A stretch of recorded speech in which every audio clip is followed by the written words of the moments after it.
마태복음 2장에 오늘 예수님이 이 땅에 오신 탄생하는 그런 구체적인 역사적인 사실을 기록하고 있습니다. 예수님이 이 땅에 오신 것은 역사적인 사실입니다. 실제로 탄생하셨고, 누가복음 2장에 보면 그때 가이사 아구스토가, 가이사라는 게 시저라는 말이고, 시저라는 말 자체가 이것이 로마의 황제를 이야기합니다.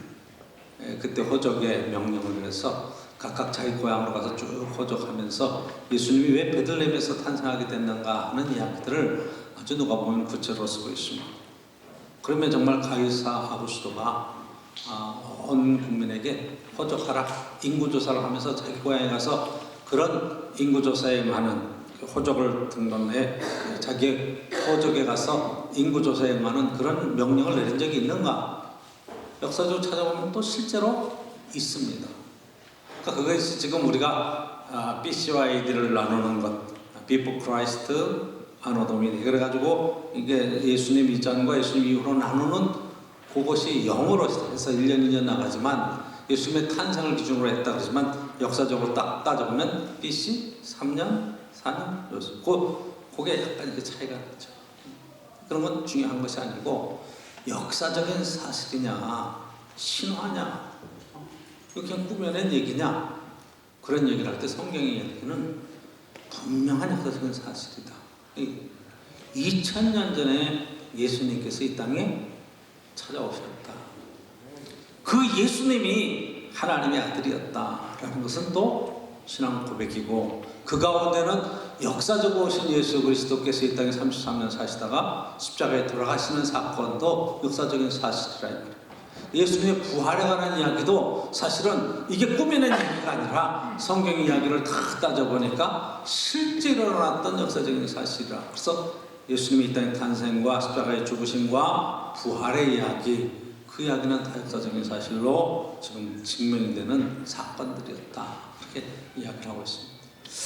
그 지금 성지 순례를 가보면 2000년 전에 왔다 가신 예수님에 관한 이야기들은 많이 있는데, 문제는 성경 속에서 이루어지지 않은 하나의 그러한 예언적인 이야기들이 다시 오시는 예수 그리스도에 대한 이야기들은 기록되어져 있지만 성취되지 않았다. 그래서 그 날을 보려고 예수님이 언제 오실 거냐, 예수님의 재림의 시간을 생각하고 재고 여러 가지 많은 일들을 합니다만은, 성경에서 재림을 이야기할 때 제일 중요한 것은 현재적인 재림에 관한 이야기. 역사적인 사실로 예수님이 왔다 가신 사건이 이야기가 아니라 두세 사람이 내 이름으로 모인 것을 내가 너희와 항상 함께 있겠다, 내가 너희와 함께 있겠다고 하는, 지금도 우리를 찾아오셔서 내 안에 계시고 나와 함께 가시고 우리와 함께 하시는 신앙의 공동체의 이야기는 역사 2000년 이후로 계속되어진 현재적인 사건이란 말이에요.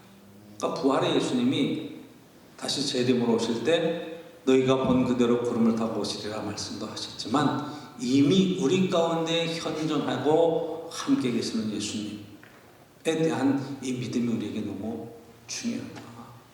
이 예수님에 대한 바른 신앙이 우리 속에 있고, 예수님이 내 삶의 주인 되셨다고 하는 신앙 고백이 있으면 그 다음부터는 우리가 하나님의 바른 경배를 드릴 수 있습니다. 오늘 본문에 여러분들이 보면 거기에 동방박사가 오는 얘기가 있어요. 그렇죠? 동방박사가 몇 명입니까? 동방박사? 세 사람. 동방박사 세 사람. 그렇죠. 오늘 성경에 읽어보니까 동방박사가 몇 명이 왔다고 그래요? 응? 오늘 동방박사가 몇 명이 왔다고 그래요?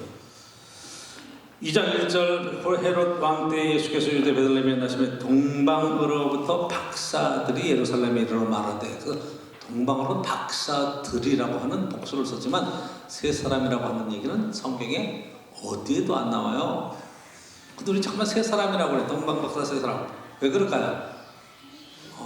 황금과 유향과 모략을 드렸는데 이게 적어도 한 사람이 하나씩 가져오지 않겠느냐. 선물 교환할 때도 하나씩 가져오지 한 사람이 두 개 가지고 그러지는 않잖아요. 그러니까 한 사람이 하나씩 가져왔겠다. 그래서 세 사람, 이렇게 얘기를 하는 거죠. 그러니까 우리가 이게 참 성경을 읽을 때 본문을 집중적으로 잘 보면 어디서 세 사람이라는 얘기가 나왔을까? 아무리 봐도 이게 바로 성경에 예물이 셋이지 사람은 동방박사들이 온 거죠. 그렇죠? 그들이 2절에 보면 이렇게 얘기를 하고 있어요. 유대인의 왕으로 나신 이가 어디 계시냐? 우리가 동방에서 그의 별을 보고 그에게 경배하러 왔노라. 진심으로 경배하러 왔다. 동방으로 하루길을 왔겠습니까? 이틀길로 그 별의 징조를 보고 그 별을 보고 쭉 따라서 지금 이 유다의 왕의 유다 땅에 오시는 왕 그리스도, 이 땅의 구세주에 대한 그러한 경배의 마음을 가지고 그 먼 여행길을 와서 좀 예물을 드려 경배하려고 왔다, 그렇게 쓰고 있어요. 그런데 여러분들이 성경을 오늘 또 자세히 또 보면 뭐라고 얘기하는 거니? 8절에 이 박사들에게 지금 베들레헴으로 보내면서 이 헤롯 왕이 이렇게 이야기를 합니다. 베들레헴으로 보내며 이르되 가서 아기에 대하여 자세히 알아보고 찾거든 내게 구하여 나도 가서 그에게 경배하게 하라. 그쵸? 경배하게 하라고 똑같이 썼죠. 경배한다는 거예요. 근데 실제로 여러분 오늘 12절까지 읽었으면 13절까지 쭉 내려가서 읽어보면 이게 지금 헤롯 왕은 군사를 풀어서 박사들이 자기에게 오늘 돌아오지 않고 가버리니까 군사를 풀어서 2살 이하의 어린이들을 다 죽여버리죠. 죽여버려. 왜? 유대인의 왕으로 오면 헤롯 왕 자체가 성립이 돼야 안 되잖아. 한 나라의 왕이 둘이 있을 수 없잖아. 그러니까 경배한다는 말은 썼지만 속에는 무슨 생각을 갖고 얘기하는 거야? 죽여버릴 거다. 경배한다. 경배할 거다. 그런데 죽여버릴 거다. 생각. 야, 무서운 세상이죠. 가룟 유다가 예수님 앞에 와서 예수님을 팔 때 사인이 입맞춤이에요. 입맞춤은 진심으로 존중하고 그렇게 사랑한다고 하는 표현이잖아요. 그렇죠? 입맞춤이에요. 근데 그 입맞춤의 사인이 뭐라고요? 스승을 파는 거예요. 이 사람입니다. 은삼십 예수님을 스승을 팔았어요. 배신이 있어요.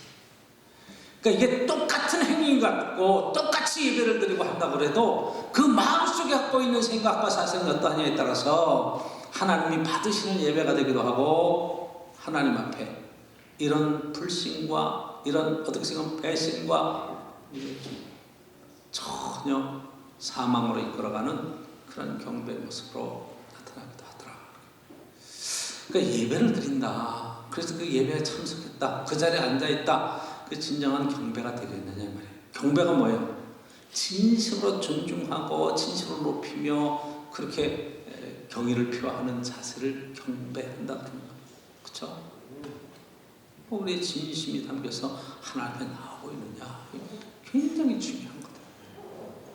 한번 여러분 보십시오. 헤롯은 잘 몰라. 헤롯 왕은 잘 몰라. 왜냐면 유대인이 아니니까. 그런데 거기 왕이 4절을 보면 이렇게 묻습니다. 이 동방 박사가 예수님을 경배하러 죽으니까 예루살렘이 듣고 다 수동해서 4절 왕이 모든 대제사장과 백성의 사유관들을 모아 그리스도가 어디서 나겠느냐 그렇게 물었어요. 그러니까 오실 왕이 그리스도인 것을 알아요. 그렇죠? 그리스도가 어디서 나겠느냐, 다윗에서 오시는 왕이 어디서 나겠느냐. 그랬더니 5절에 그렇게 말합니다. 유대 베들레헴이 오니 이는 선지자로 이렇게 기록된 바 또 유대 땅 베들레헴이라 너는 유대 거울 중에서 가장 작지 아니하도다. 내게서 한 다스리는 자가 나와서 내 백성 이스라엘의 목자가 되리라 하였습니다. 자, 대제사장과 서기관들이 알아요 몰라요? 알아. 어디서 날지 알아요 몰라요? 알아. 그런데 여러분 징조를 보고 찾아와 경배드리는 그러한 동방 박사들이 있는가 하면 이미 성경의 예언을 통해서 다 알고 있어. 어떻게 지금 상황이 되고 있는 것을. 그럼에도 불구하고 지식으로는 알아도 뭐가 안 되는 거예요? 경배가 안 되는 거예요. 그러니까 이게 지금 섣부른 지식이 어떻게 나중에 표현되는 거 아니? 이 대제사장하고 서기관들이 예수님을 십자가에 못 박는 대로 그렇게 몰고 가잖아요. 그렇죠? 알아요. 그 지식이 나를 구원하는 자리로, 나를 하나님 앞에 경배하는 복된 자리로 우리를 이끌어가시면 얼마나 좋겠느냐 말이에요. 실제 삶에 있어서는 전혀 그렇지 못해요. 여러분 신앙적인 지식이 내가 처음 하나님 앞에 겸손히 감사함으로 나갈 수 있는 복된 신앙이 여러분 도전이 돼야 돼요. 교회를 다니면서 시험 드는 걸 보면 하나님에 대한 진심한 경배와 찬양이 내 속에 있는가? 정말 예수님이 내 삶의 주인이 맞는가? 나는 그분을 진심으로 두려워하고 존중하고 섬기고 있는가? 이런 것에 대한 거예요. 교회를 하나님을 이용해서 내 삶의 목적과 욕심을 이루려고 하면 여러분 우리는 아무리 경배한다고 해도 실패할 수밖에 없어요. 그렇죠? 자, 예수님의 십자가의 죽으심을 통해서 우리를 죄와 사망에서 구원해냈다고 그러죠. 죄와 사망에서 우리를 구원했어요. 그렇죠. 사망에서 생명으로 옮겼느니라 성경 계속 얘기하잖아요. 그 야고보서에 보면 뭐라고 그래요? 욕심이 잉태한 동방박사가 별을 보고 별의 징조를 보고 그 먼 길을 쭉 순례길을 따라오는 거예요. 그렇죠? 그 별이 쭉 가다가 예수 그리스도의 탄생하신 곳에 멈추어 섰어요. 거기까지 넘어가는 거예요. 그렇죠? 할렐루야. 별에 넘어갔어요. 자, 구약 성경에 보면 이스라엘 백성들이 가나안을 향해서 갈 때 하나님께서 말씀으로 함께 해주시고 법궤 위에 구름 기둥과 불 기둥으로 임재 주셔서 이스라엘 백성을 이끌어 가셨어요. 쭉 이끌어 가시는 거예요. 내가 가고 싶다고 가는 게 아니에요. 그렇죠? 내가 서고 싶다고 서는 게 아니에요. 내가 쉬고 싶다고 쉬는 게 아니에요. 내가 하고 싶다고 하는 게 아니고 하기 싫다고 안 하는 것도 아니에요. 거기에 구름 기둥이 일어나서 이끌어가면 따라가는 거고 구름 기둥이 서 있으면 서 있는 거예요. 거기에 자리를 거예요.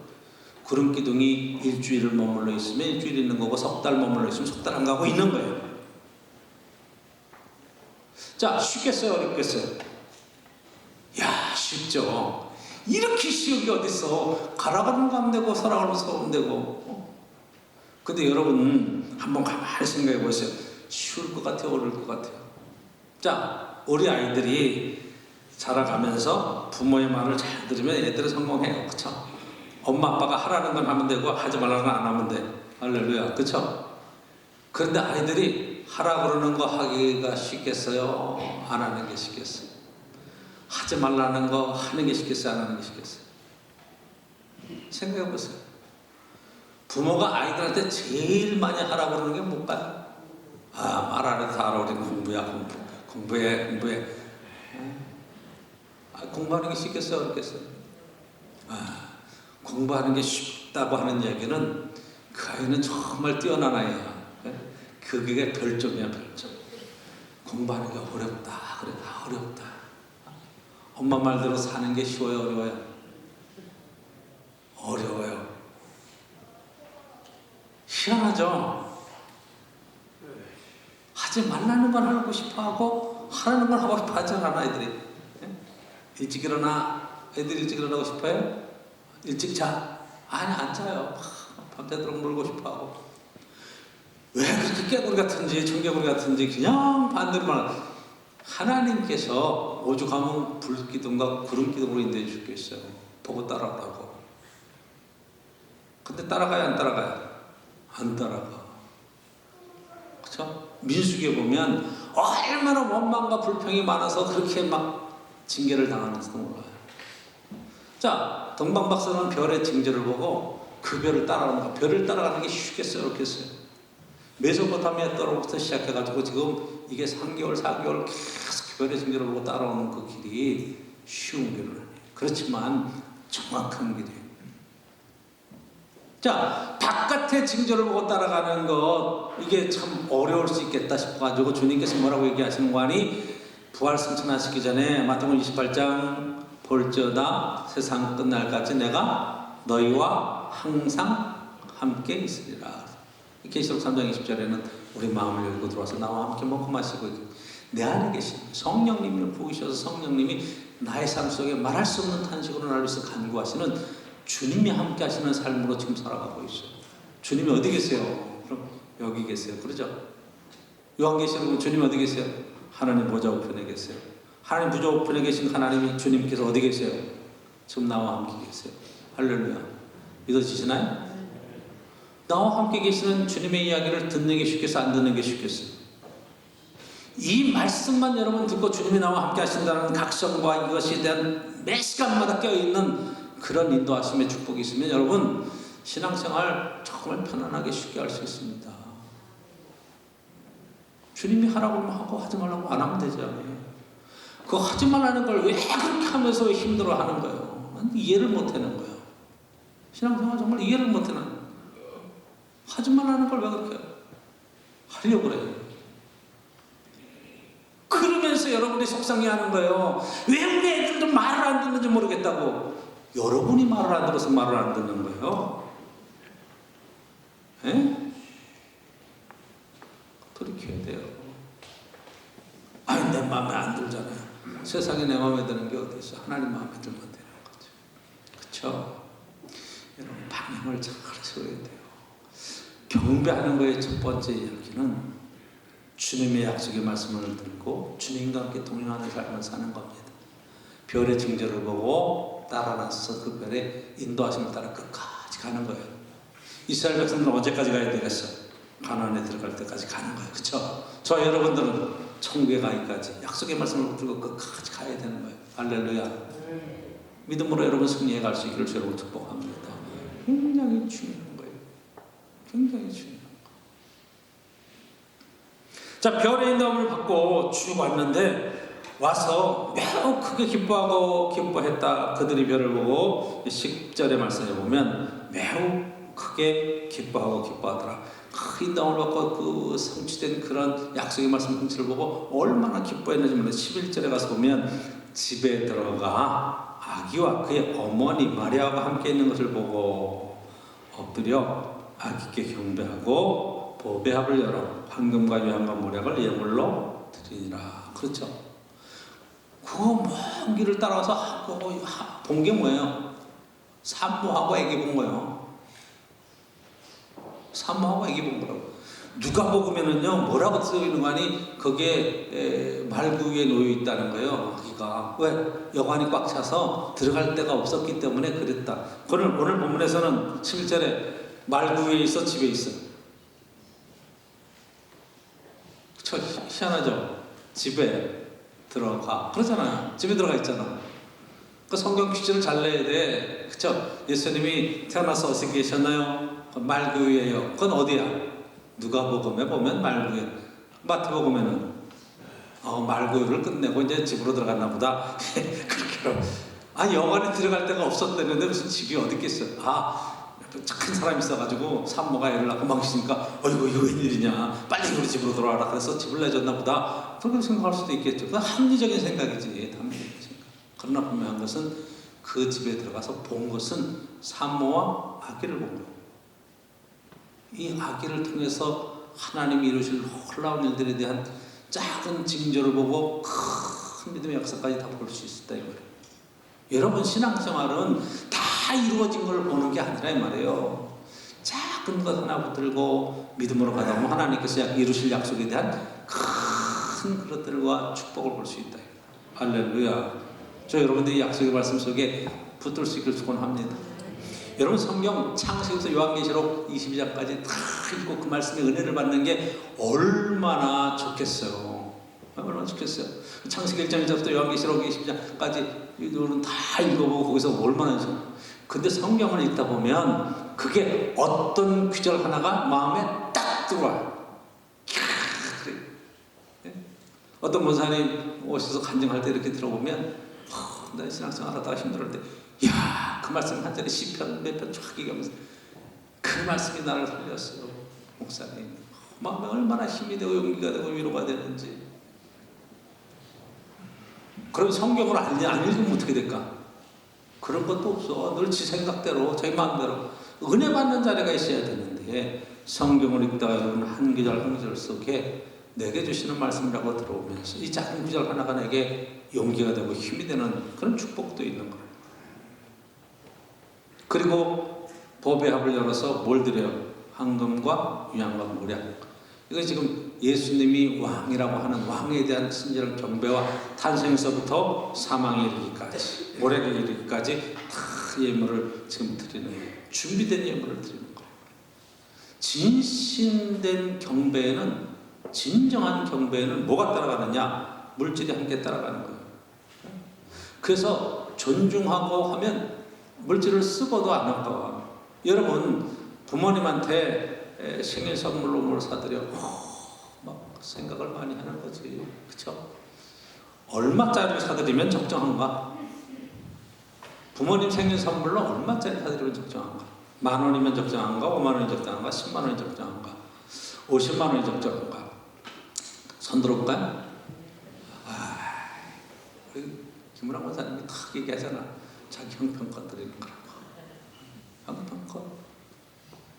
금액이 정해져 있지 않아. 근데 거기에는 뭐가 담겨 있어야 돼? 진심 어린 사랑과 존경이 담겨. 10,000원이냐 100,000원이냐 이게 중요한 게 아니란 말이에요. 그쵸? 그게 중요한 게 아니야.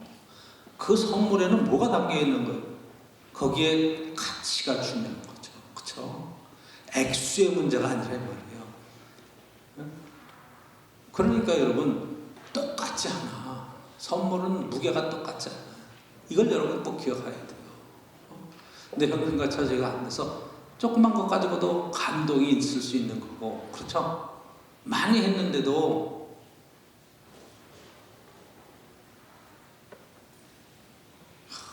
제가 선물을 한번 받고 굉장히 막 속상한 적이 있었어요.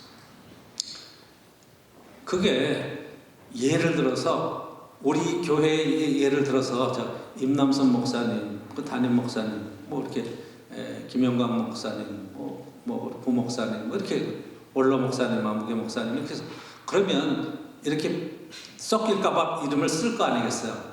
이름을 쓸 거 아니겠어요? 그럼 그 이름 하나 쓰는 거에도 존중하는 그런 표현이 있어요. 그렇죠? 예를 들어서 목사놈 이렇게 썼다고 생각해 보세요. 그러니까 그게 선물의 가치라는 것이 마음에 얼마나 공경하는 마음, 경배하는 마음을 한번 드리느냐 말이에요. 오늘 저와 여러분들이 성탄 헌금 드린다고 예물을 드린다고 그랬죠. 예물 드린다고 헌금 드린다고 그래요. 그게 마음을 담아 드리는 게 필요하다. 마음을 담아 준비된 마음. 동방 박사들이 쭉 와서 경배하는 심정으로. 이게 굉장히 중요하죠. 하나님 앞에 나의 마음에서 생각했다는 거. 아휴, 여보 얼마 드니까 대충 드려. 20만 원? 많아! 무슨 20만 원이야. 5만 원씩 하면 되지. 5만 원만 해? 아유, 속상해. 그러면 안 된다 이 말이야. 갑자기 싹 얼음이 되는 것 같아. 내 얘기하는 건가?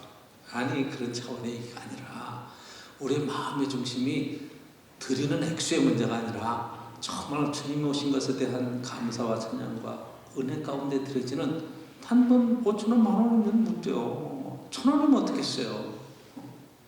내 형편과 처지에 최선을 다해서 주님 앞에 나와서 경배하는 심정으로 드려지는 이것이 정말 주님의 일생 속에 한금과 유향과 모략이 어떤 의미를 갖느냐를 알고 지금 드려지는 헌신이 있다면 이것보다 귀한 경배는 없잖아요. 그렇죠? 할렐루야. 우리의 헌신이 그런 헌신이 될 수 있기를 주로 축복합니다. 10절에 보니까 그들은 꿈에 헤로데게로 돌아가지 말라 지시하시는 바다 다른 길로 고개 돌아갔다. 헤롯이 나도 가서 경배할 테니까 올 때 꼭 알려줘 그랬더니 네 그렇겠습니다. 대답을 했어요. 근데 꿈에 하나님의 지시가 글로 가지 말라는 거예요. 자, 헤롯과의 약속이 중요해, 하나님의 말씀을 따르는 게 중요해. 이렇게 물어보면 여러분 금방 알아. 그렇죠?